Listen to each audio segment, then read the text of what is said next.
This is Sawyer Robertson, and you're listening to the Bearcast on SicEm365.com. Welcome into the Bearcast on SicEm365.com, presented by WellMed Medical Management and Barefoot Campus Outfitter. Head on over to Barefoot Campus Outfitter in Waco or go to the website and use SicEm365 as your code to save 20% off your purchase. I'm your host, Grayson Grundhoefer. Today I'm here with Colt Barber, and we're going to recap Baylor's 30-3 UCF. Massive homecoming victory for the Bears. First complete game they've put together this season. One of the best defensive performances in honestly Baylor's history, really. I mean, definitely since entering the Big 12, and really one of the better ones they've had pretty much ever. It was that dominant on the defensive side. Of course, the offense played its part as well, getting up to 30 points in this game. And ultimately, the Bears are now 5-4 on the season and looking to kind of turn the corner in this bye week as they get set to face Utah coming off the bye week. Colt, what were some of your initial thoughts from this game? And I mean, kind of a wild performance out of nowhere for the Bears. Yeah. I mean, there's a lot that you said there that we can talk about. I mean, talk about going into a bye week. They have another bye week. They played their best defense performance. Like you talk about the fourth down conversions for UCF, red zone trips, like turnovers. I mean, it was just like all the boxes that we've talked about all season. Once we kind of decided what they were going to try to do defensively, so they need to do all these things to play this solid defense. Well, then they did them in this game, and it gives them this result. And UCF's not a great offensive team, but this is by far their worst performance in Big 12 play. Overall numbers, rushing, like it was truly, maybe on surface, like if you're just looking at the box score of this, or I mean, looking at this game and saying, oh, they're 4-3. UCF was coming in this game. Baylor should win. They're favored to win, but not like this. Like this was a performance that makes you frustrated for the rest of the season. Nothing changed personnel wise. They did some other guys got some more reps defensively. Snap accounts changing a little bit, but in general, this team did what we thought they were possibly going to do this entire season in this game. And I mean, like I mentioned, fourth down stops, red zone defense, and really UCF really didn't get into the red zone that much in this game. I don't even know what the trips were offhand, but the things that they needed to do, what they wanted to do all season, they finally did defensively. Offensively started fast, scored off the turnovers. Like it was just an all-around kind of like complimentary football solid game. And it was really, I mean, it's hard to say encouraging to see because you're so late into the season, but it was an encouraging sign for this team that they continue to fight, they continue to play. And with 3 games to go, not that you're going to beat Utah and at Arizona and against a tough Houston team, but I mean, you're still looking at the possibility of 7-5 and 8-4. And a week ago, after that Cincy game, after the TCU game, I don't know if anyone was even feeling that the possibility of going 5-6 or 4-8 or 5-7 or 4-8 was really a possibility, at least in our eyes.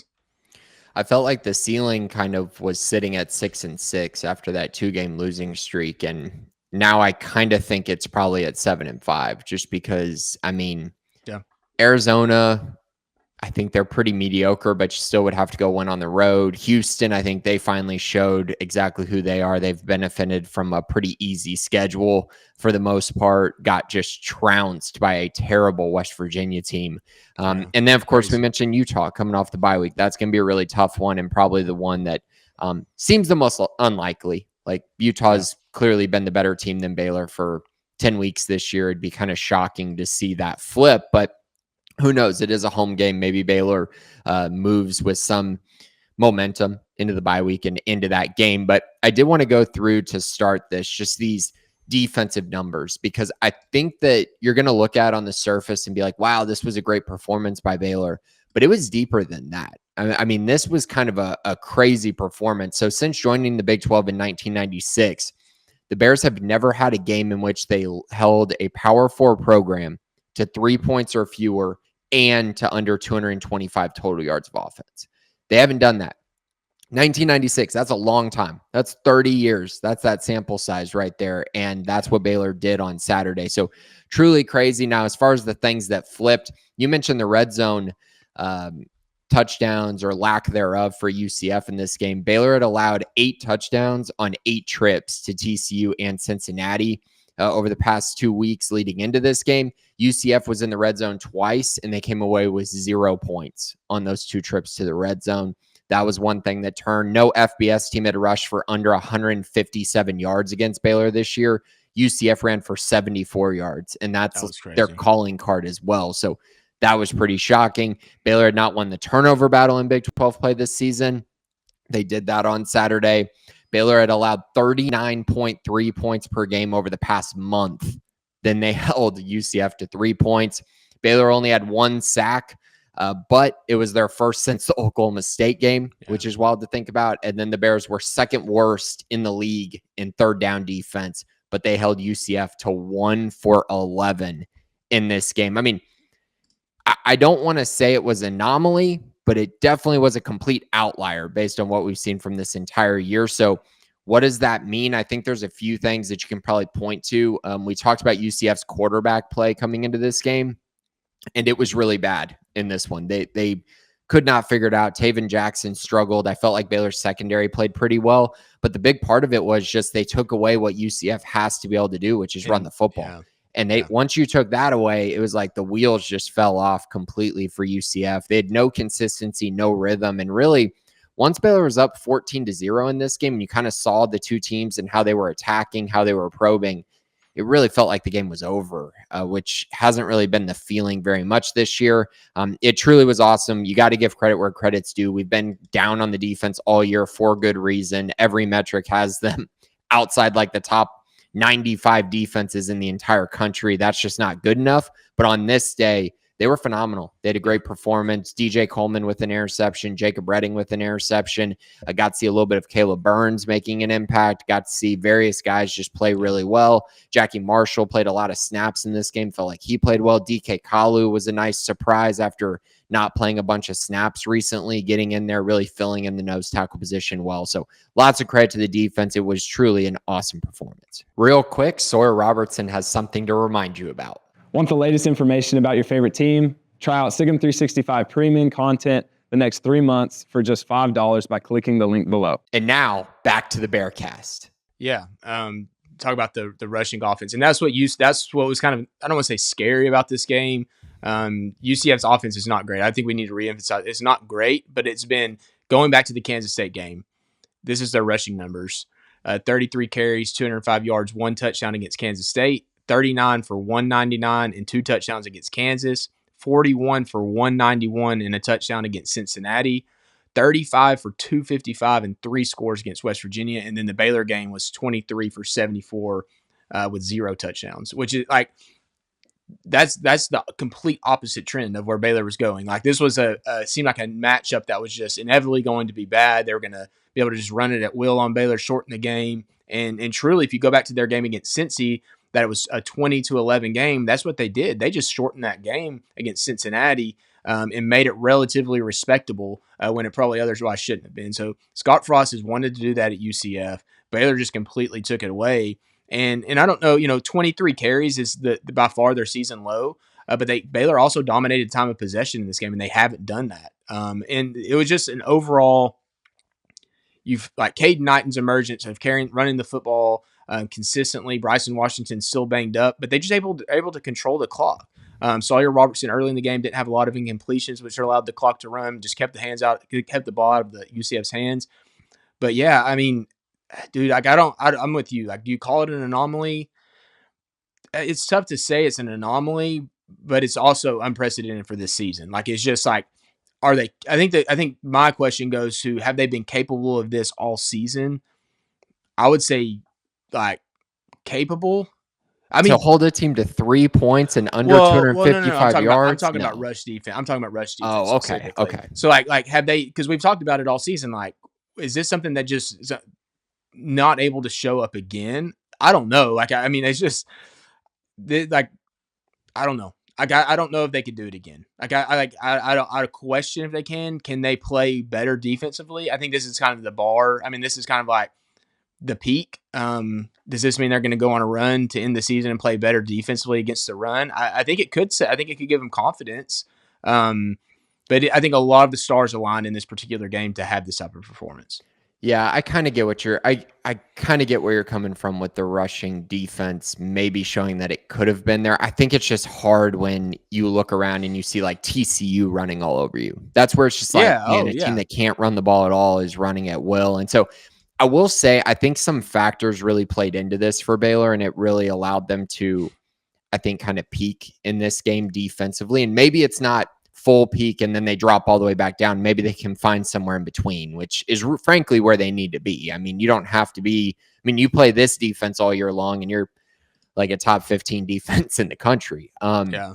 But I think in general, the things that aligned here, Taven Jackson not really being much of a running threat, I think was very helpful in this game. They weren't able to manufacture conversions with his legs at all. I felt like that's something that obviously Baylor's had a lot of this year. They've had to deal with so many running quarterbacks this year. I think it's kind of worn on them at times in those games where it's just those backbreaking conversions by a mobile quarterback. That was nice to see. I also felt like Baylor, I don't think necessarily had to respect UCF's receivers. And that was something we talked about coming into this game. I just don't think their receivers are that great and their quarterback is not super accurate or efficient. And so I think it allowed them to be a little bit more aggressive in their coverages, allowing them to focus more on stopping the run. Whereas you look at matchups against, Auburn, where Dave Aranda said they were worried about the star receivers and the big plays in the passing game. You look at the TCU game where they were clearly worried about Dwyer and McAllister. They kind of had to be, and they got torched in both regards in that game. Even Cincinnati, who didn't have to throw it much, when they needed to, they were able to throw the football enough. And so I think in this game, that kind of added up for Baylor. There aren't that many games like that on this schedule, but I will say when you look at Arizona and you look at Houston specifically, there are more, in my eyes at least, more similarities between those offenses and this UCF offense than some of the offenses that Baylor's played this year, which gives you some hope there. Now looking at the Utah game, that's more of what Baylor has struggled with, frankly. Just the power rushing attack, a very mobile quarterback, a very physical offensive line. How they counter that's going to be fascinating. But for those last two games, I think this is a pretty good sign that, hey, they might be able to get some stops on defense and actually make some plays in those games. It kind of fits what they're trying to do a little bit better in my eyes. Yeah, no, it does. The Utah game is going to be a challenge, and we've known that dating back the entire season for the most part. Once you kind of figure out what they're doing offensively, it's a different type of challenge in those last two games. But looking back at this game, though, against UCF, I don't think tackling was necessarily that much better in this game, but it just seemed like and maybe it was because go back to what you were saying of just the commitment to stopping the run.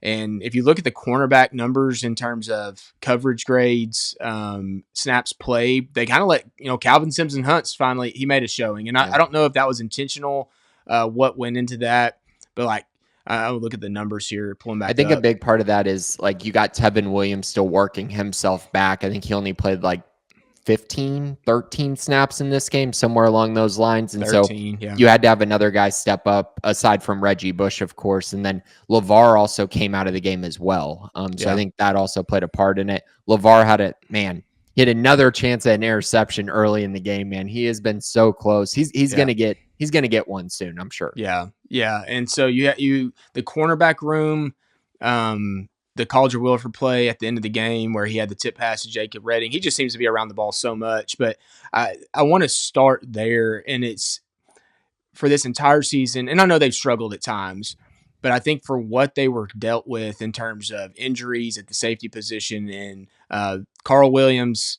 obviously still being out. We don't even talk about him much anymore. But then Devin Turner not being back there. Tevin Williams been in and out. And then you mentioned the injury to my mind just went blank on the LeVar Thornton. They've gone back and forth on who's playing out there a lot of times, and I just want to give kudos to that group in general for this season because they haven't broken. I mean, they've struggled at times, they've had their issues at times, and I think you have to account some of that to the defensive line not being able to get pressure, the outside linebackers not being able to get pressure because those guys are just sitting ducks for the most part, chasing receivers and stuff around there. I thought this game particularly, and maybe moving forward, like you mentioned, if that group can be solid, they're going to give this defense a chance. And it's kind of the reverse of let's play good coverage, keep everything in front of us, and see what we can do against the run with our front seven. But I think that might be the route, even against Utah. I think that could be the route of just like, hey, like Utah's going to try to run the ball, and they're going to run it against unfavorable boxes as well. Let's just make it really hard on the run the football and see if Dampier can throw it over our heads and see what happens. And I'm anxious to see what Dave Aranda does out of that. But I think this game can set that precedent of what we're going to try to do against a really run-heavy team. And now that leads into Utah almost perfectly. And I'm anxious to see what Dave Aranda does. And maybe this gives the entire team to go out there and execute a similar game plan, depending on what they decide. Different type of athletes on the perimeter, but they also use a lot of tight ends in the pass game as well. So it's not this, it's not Auburn or it's not TCU or it's not whoever. It's just a different style. And I don't really trust Dampier to throw the ball. And we're going to preview that game later.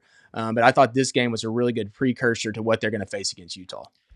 Yeah, we'll see on that. They definitely took it to Cincinnati over the weekend pretty badly. So we'll see kind of how we feel about that game next week. Both teams are on a bye week. I agree with you with the cornerbacks.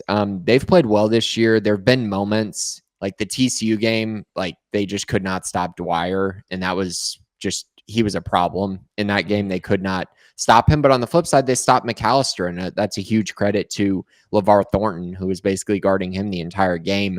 I think there's been ups and downs, but honestly, given some of the situations they've had where guys maybe haven't played up to their expected ability in the offseason, and then you add on the fact that you've had injuries, they've been really good. I mean, they've been pretty steady all year long, and you're just hoping that you can get more of that because, again, these three matchups, as far as wide receivers go, pretty favorable in my eyes for Baylor. Yeah. Like there's not a ton of elite receivers left on this schedule. So you got to feel like you're going to have a bit of an advantage there. You are right, though, going into this matchup. And honestly, even the Houston matchup, really good tight ends are going to be a focal point in some of these offenses, as well as running the football. I felt like the linebacker play was better in this game. There was still some issues, some cracks, but I still feel like it just felt like this was a get right moment. And the question is it a sustainable get right moment for the front seven of Baylor's defense? Right. I don't know where I'm at with that. I kind of think that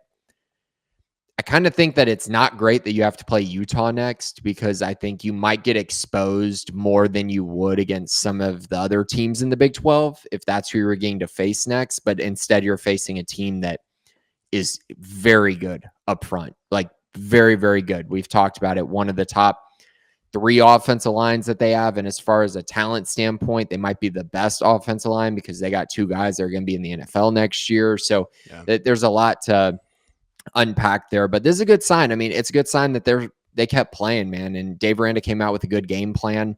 If he can repeat that against Utah, who knows? Maybe they can give them a bit of a game, a bit more of a game than I think people expect.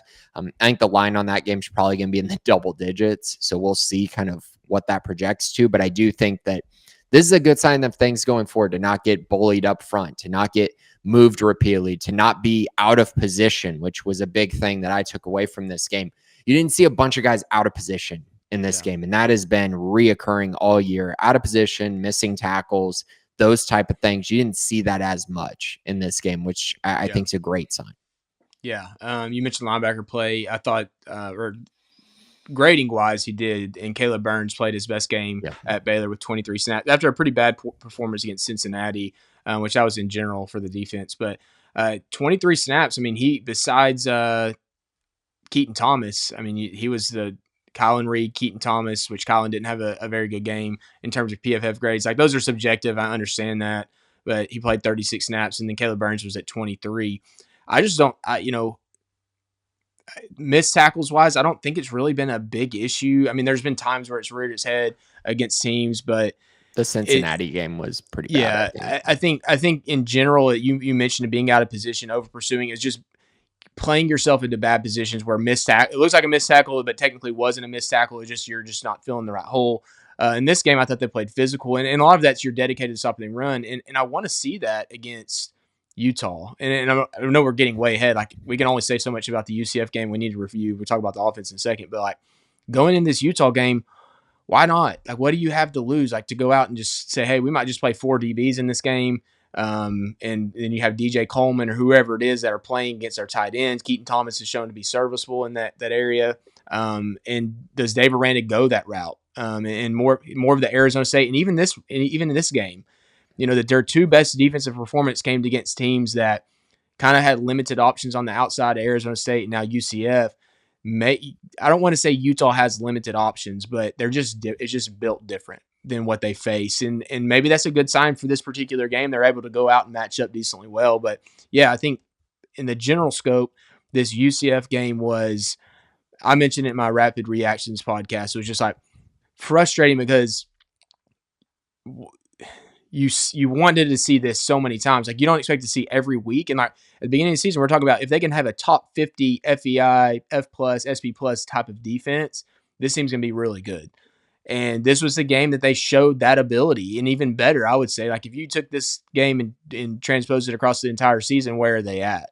And I know matchups, but UCF in general has been able to run the football, and Baylor was just able to go out and stop it. And so that to me is the frustrating part about this game, is that we're 9 games in, and now we kind of see that we've seen that ability to do this and just stopping standard offensive plays, and they haven't done that. So when you can get to that point, maybe that's a launching pad for the rest of the season, but we're so late in the season now that it doesn't really matter. And it's a lot of it, I do think, is the mobile quarterback part. I mean, you go back to the beginning of the year. I mean, against Arizona State, they played so well in that game, stopped the run pretty well, but it was those random plays by Sam Leavitt that just kill you. Yeah. And then Auburn, obviously, just like Jackson Arnold just making random play after random play. And now they're sitting there with a fired coach, and they just lost to Kentucky, scoring 3 points. And it's just like, man, you would have loved to have seen a better effort. It feels like if you were playing like this, you might have won that game. And in the Arizona State game, who knows with the mobile quarterback problem. And then obviously, Cincinnati and TCU were just, again, you stop the run. Those games are a lot closer. They couldn't stop the run. And so now you're allowing those teams to be very multidimensional. So it's just hard to see that, right? And that's why it's hard to also sit back and go, this is what's going to happen the rest of the season. Because I don't expect it. You know what I mean? And so I think it's meeting somewhere in between. Yeah, and I don't want to take away from where you're going with this, but it also goes back to you're choosing to play a style of defense that is bend but don't break. And this is the first game. This is how we open this podcast. This is the first game that you're not allowing red zone scores. You're not allowing fourth down conversions. You're getting turnovers. Like those are the things within this defensive style that you have to have. And this is the first game they've gotten them consistently. And looking at those numbers, what did UCF? Was UCF 0 of 3 on fourth downs? I mean, they were 1 of 11 on third down, and then they were 0 of 3 on fourth down, and then 0 for 2 in the red zone. No points in the red zone. Yeah, and then the only score that they had was because of Baylor's offense. And at the end, and they give them the ball there at the end of the first half, and they get the 3 points. But it, hold on, where was UCF? They were 2 of 3 on fourth downs. Is that right? UCF was? Baylor was 2 of 3. UCF was 0 of 3. Okay, 0 of 3. There we go. 0 of 3. I had the wrong one pulled up. Yeah, but I mean, that's 3 turnovers on downs, 2 interceptions. That's 5 empty possessions for them. And that's what Baylor's needed the entire season. If you go back through Baylor on fourth down conversions, turnovers, obviously they haven't been getting any turnovers on defense for the most part, outside of some of the random ones that they got against TCU for the touchdown. And I guess they got the one against Cincy that they got, or did they not get one there? But, it's just. No, not against Cincy. Yeah, so, I mean, it goes back to your decision, Dave Aranda's decision to play a certain style of defense, and then these things not clicking. Not just like one or the other not clicking. Neither one of them have clicked at all for this defense until this game. And so that's a reason for optimism. It's like, okay, so these things are going to start coming, possibly, but then it's like, well, they haven't done it all season. They're probably going to regress to the mean. But I it does give me a little bit of optimism for a game like Utah, and then obviously for Arizona that I didn't have before last week. Yeah, I think my optimism is probably in those latter 2 games. Yeah. The Utah game, it feels difficult to state that that's going to be the game that then they correct everything they've done all year. You get a bye week, you get a chance to prepare for them, but we also saw that going into the TCU game, and it just did not come together off the bye week. So we'll see if it comes together a little bit better here. I did want to mention slow starts. This was a great game to not have a slow start. And Baylor played complimentary football to start this game. This is what everyone's been waiting for. This is what we've been talking about really for all year, for more than a year, for a lot of this kind of time period from 2022 to now. And Baylor starts this game with touchdown for the offense, 3 and out for UCF, touchdown for the offense, turnover and downs for UCF, and then a field goal by the offense, and you're up 17-0. Yeah. And it felt like the game was over. It totally felt like the game was over. Unfortunately, yeah, we'll just start there. I got thoughts on just kind of the way the game played out and stuff, and the crowd environment and things like that. We'll talk about that maybe later. But it was great to see them get off to a fast start. Great to see the offense really complimenting the defense and what they were doing. Michael Trigg having just these phenomenal catches, one after another at the beginning of that game. The mossing in the corner of the end zone, the one-handed grab where he's horizontal, which was just insane. Yeah. It was really a great start for this offense and a great start for the passing attack. Sawyer Robertson just looked phenomenal all throughout the entire first half. Obviously, they relied on their run game in the second half, but in that first half, man, to see Sawyer come out, throw the way he did, really perform the way he did, and then seeing all the receivers and especially Michael Trigg really take over the beginning of the game was very encouraging, got them off to a good start, and then they could kind of just coast. And that's what they did really on the offensive side.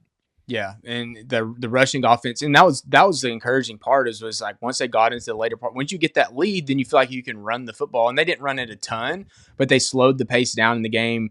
Caden Knighton gave them, I would say, I mean, obviously his best game, but statistically, but also just from the patient standpoint that he ran with, but not a patience just to bounce everything outside. He took what was there. They're pulling a lot of their offensive linemen, and he was out behind them setting up blocks, but he was also reading really well. And not that they haven't been trying to do that all season, but there was not that in full intent on bouncing everything outside. You can tell there's been this conscious effort of let's work back to the middle of the field, because that allowed those big plays to set up that he had. And then obviously in the passing game, he had the really good play back across the middle of the field when Sawyer scrambled to get a lot of yards.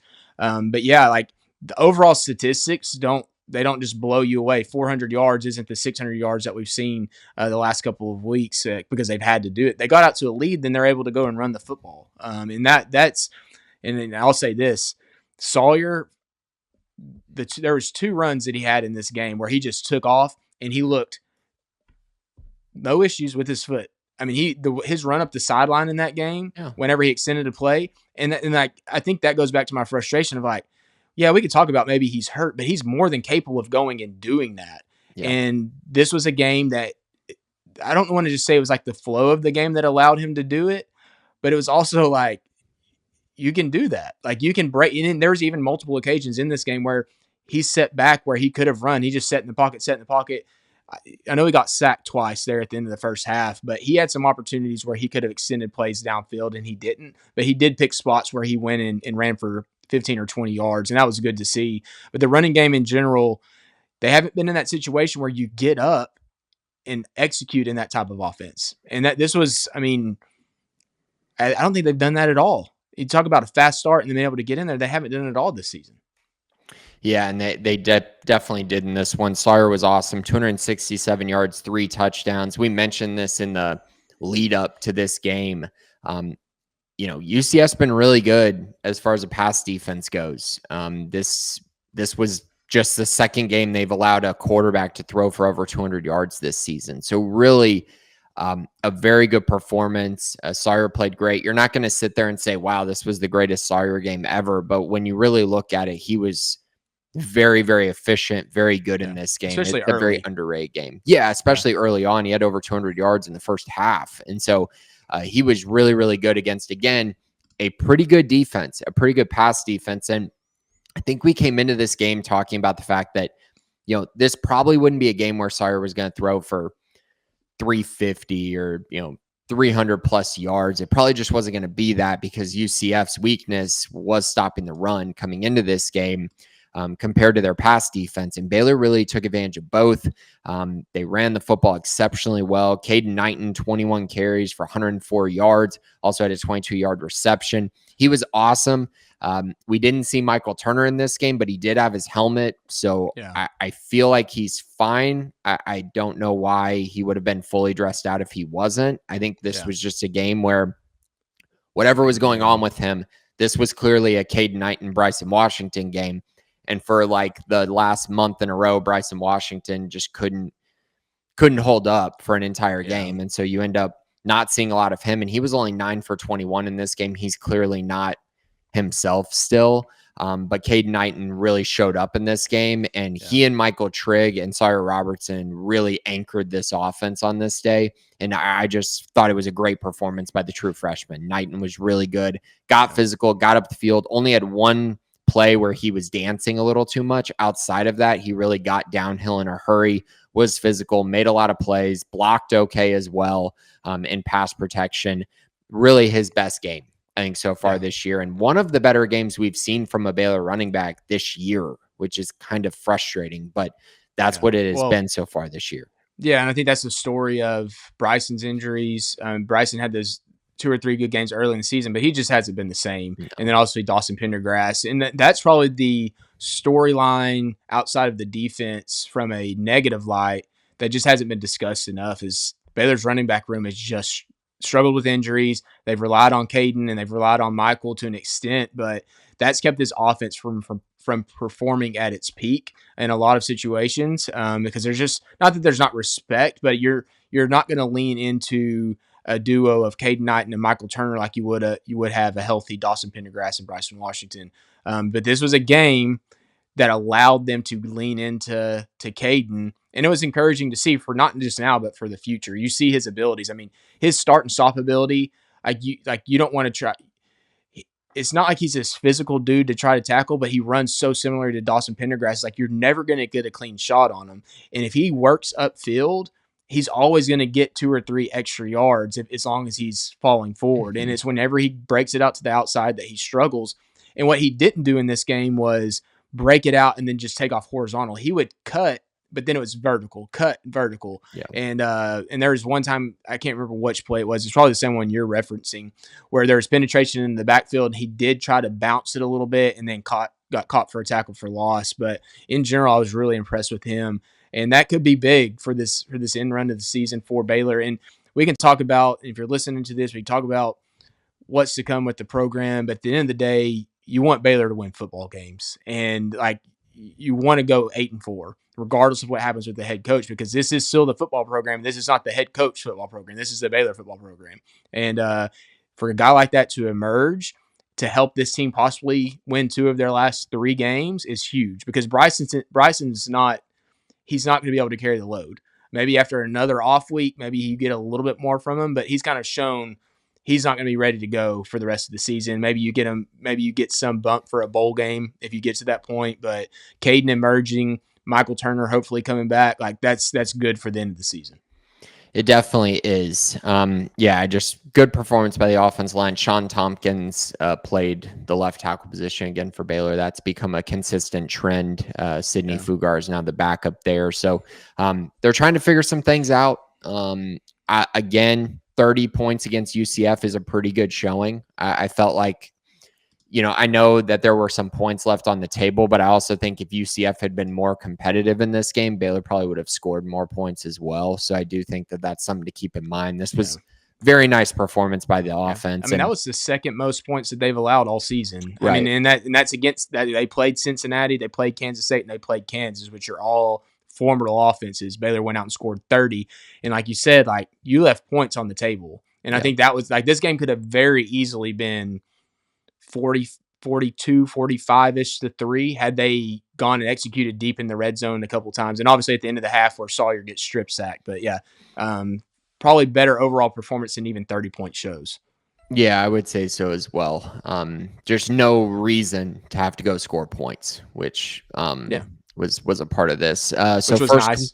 Yeah, that is nice, right? First complete game of the season.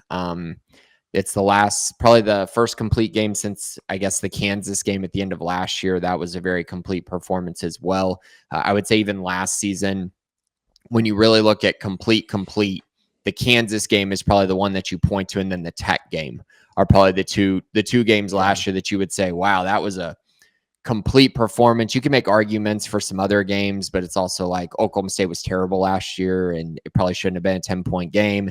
TCU, you won by 3, but you didn't force any turnovers. It kind of felt like that was more the offense just kind of winning you that game. I think those were the other 2 that I looked at. So really the third one in the last 2 years when you really look at it against FBS competition. So really nice to see that from Baylor. Really nice to see them play with something, play with some heart, man, because I mean, all the conversations over the past few weeks, I mean, since that TCU game has been about, what's going to come of the head coaching situation? What's Baylor going to do next? What's, it's just been kind of one of those time periods. And then, you look at various things online and that's not helpful either. You go into the stadium and you see a crowd that's not really amped up. The crowd was not great on Saturday as expected. And then it got even worse when a tiny bit of drizzle came onto the stadium. And then it was like everyone's leaving at halftime. There's a little bit of rain. Everyone's gone. And you're just sitting there and there's like a half full stadium and Baylor's playing their best game of the season. And it just was one of those really tough moments, I think, sitting there and watching, because we say it, and I think most fans say it, like you cheer for Baylor regardless. Like you're not going to cheer against Baylor, but I will say it just feels like there is people that are Baylor fans that are cheering against Baylor right now, right? And so it just leads to this very weird environment at times, and I kind of felt that way with the rain coming down. It's like Baylor's playing great performance, and there's no one here to watch it. Yeah, and I'm with you fully on. You feel like there are people that want to. It's hard to say this. Like there has to be a balance of wanting what is best for the program and then for cheering against Baylor, and not even just in the stadium. It's this voice of you feel like you want Baylor to lose to solidify your opinion and ultimately drive a decision that's out of your control anyways. And dude, I think fully admit, like, I have those feelings too, but there's also this step back of like, I also cheer for Baylor. I also cover Baylor and want Baylor University football to win. And so when I'm sitting here looking at the end of the season, the best ultimate outcome is 8-4 for Baylor. And that's what I'm hoping to watch and see happen. And I'm going to, regardless of what decisions are made in the head coaching realm, that is what I want to see. And that's because that sets up Baylor to say, hey, we're struggling as a program right now, but back-to-back years, that's our struggles. We won 8-4 in back-to-back years. We're 16-8 over the last 2 years, or regular seasons, bowl games notwithstanding. But that's our struggle. And if we make a coaching change, we're making it at an 8-4 or 7-5, and not a 3-9 or a 1-11. Like we're going to make these changes where we're discontent with an 8-4 season or a 7-5 season. And that's where you want to be as a program. And I understand that from a fan's perspective. But it is also, don't root against your team because of you want your opinion to be right. Let those things play out as they would. And you can voice your opinion, but also cheer on this team. And I think that's where I want this program to be. And it's not right now. But maybe if, they go off and reel off 3 more wins and finish the season 8-4, maybe there is that. And you would hope so, because if you finish off with a win over Utah, potentially it's going to be a challenge, and then win 2 more games, you're 8-4, potentially going to go 9-4. I'm not saying that's going to happen, but that's what we should be hoping for as a fan base. And hopefully people, who listen, who might be on the fence about supporting the team, take that to realization and go with it. And one would think that with the Utah game coming up, which is probably going to be a top 15 Utah team after the bye week, maybe just announced 6 p.m. kickoff. 6 p.m. kickoff. Like ESPN 2, yeah. If there's going to be a game that fans show up and try to give these players just a little bit more juice, a little bit more of just like a great environment for at least one more game this year. I know the Houston game is at the end of the year as well. That normally is one of the lesser attended games because it's right around Thanksgiving anyways. Yeah. But this one, there really is no excuse. I mean, Baylor's coming in. They just had kind of a bounce back game. They're 5-4. I understand it's not the record that anyone was really hoping for this year. Yeah. I get that. But I also think this is an opportunity. You go out, beat Utah, and you're sitting at 6-4. You got 2 manageable-ish games coming up. If you beat Utah, you should be favored in both of those, and that's going to be a challenge to beat Utah and to get in those situations. But you should be if you go out and beat Utah. Yeah, I mean, we'll see how that goes. You just never know what the odds and what the other two teams do over these next couple of weeks as well. But yeah, I mean, that's just a huge game for this program. It's a game that is just one of those where if you like college football in general and you're a fan of the Baylor program, you should do everything you can to be at this game and cheering on Baylor, because it's a great opportunity to get a huge upset against a ranked opponent who everyone is kind of penciling in as a team that's going to win out and a team that's going to be right on the fringe of a college football playoff berth. Yeah. Like, that would be one heck of a statement win if Baylor can make it happen. Much easier said than done. But if you give Baylor at least a great home environment, it gives them the best chance to actually pull off what would be a massive upset. Because like I said, I do think Utah's probably going to be like a 10-point favorite in this game. Yeah, but it is still, yes, but that is from what has played out through this season. Like, you go into this game and you play well, that changes. Like, a 5-4 team who's 3-3 in the Big 12 versus a 7-2 Big 12 team who's 4-2 in the Big 12. Like, that's nothing astronomical. Like, it happened. It has happened before, and it can happen again. And if Baylor goes out and plays well and plays their game, they have a chance to do it. And I think if you're going into that game with a puncher's chance and you take it as a fan base, and that's what you get excited for. Like, don't wait for the big matchups to say, oh, Baylor's top 25, we're playing a top 25 Utah, to go out and capitalize on this moment. There's every other fan base in the world, including teams in the Big 12, that their fans go and say, hey, we're playing a top 25 team this year. Let's show up for this one and make an impact, regardless of how the game goes. I want to see Baylor fans do it. At the end of the day, like, this is a position to go out, be the underdog with a home game against a ranked opponent. Go out and take advantage of it. Have fun. It's a 6 p.m. game. It's going to be dark. I mean, it's getting dark at 5:30 now. It's going to be an awesome atmosphere if you make it that. And from a fan's perspective, for me as a fan internally, second most to what we do on Sick'em 365, go have fun. Like, that's exciting. That's going to be an exciting game if you make it one. The team's going to be fired up to play that game. I guarantee it. So you need to go out there and be fired up too and see what happens. Right, yeah. No one wants to sit through what was that UCF game from a fan perspective. It just was not it was just a wild dynamic. It's really one of the craziest games I've been to from a stance of they're playing a Power 4 team and just absolutely blowing them out. It's not a competitive game. And just there was just not a great vibe. It's homecoming and homecoming games are typically like that. You kind of get a crowd that's probably were committed to coming to homecoming, but we weren't going to get tickets otherwise, but we're here, so we're going to do it. And that's what that ultimately leads to. This game shouldn't be like that. This should be a game of people that want to be there and are going to be excited to be there.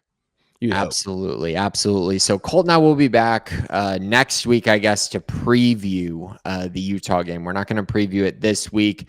Might have some basketball content potentially this week. We'll probably have our best bets as well for the Big 12 games. But that's it for this week. Thanks, everybody, for listening. This has been the Bearcast on Sick'em365.com.